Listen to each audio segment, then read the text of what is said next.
আসসালামু আলাইকুম ভিউয়ার্স। তো তোমরা সবাই কেমন আছো?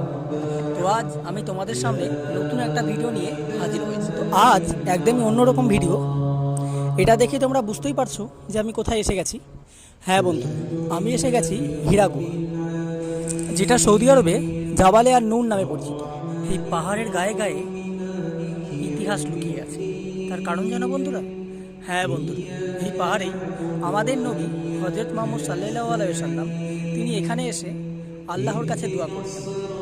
মাশাআল্লাহ, তিনি যখনই পেরেশানিতে পড়তেন তিনি তখনই পায়ে হেঁটে এখানে এবং এখানে এসে তিনি দোয়া করতেন।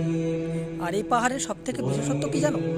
হ্যাঁ বন্ধু, এই পাহাড়ে সবথেকে বিশেষত্ব হলো এই পাহাড়েই আমাদের পবিত্র ধর্মগ্রন্থ পবিত্র কোরআন শরীফ এই পাহাড়ে নাজিল হয়েছিল। আল্লাহু আকবার, লা ইলাহা ইল্লাল্লাহ।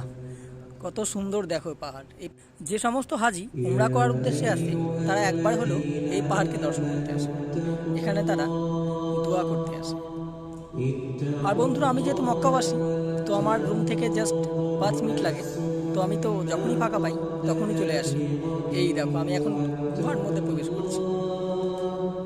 এটা কাবা থেকে খুব দূরত্ব না, এটা কাবা থেকে জাস্ট 4 কিলোমিটার দূরত্ব।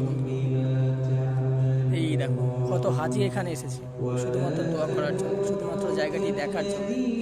এই দেখো সেই বিশেষ জায়গা। আল্লাহ আল্লাহ ইল্লাল্লাহ। এখানেই আমাদের নবী, বিশ্ব নবী এখানেই বসে দোয়া করতেন। মাশাআল্লাহ, আল্লাহ।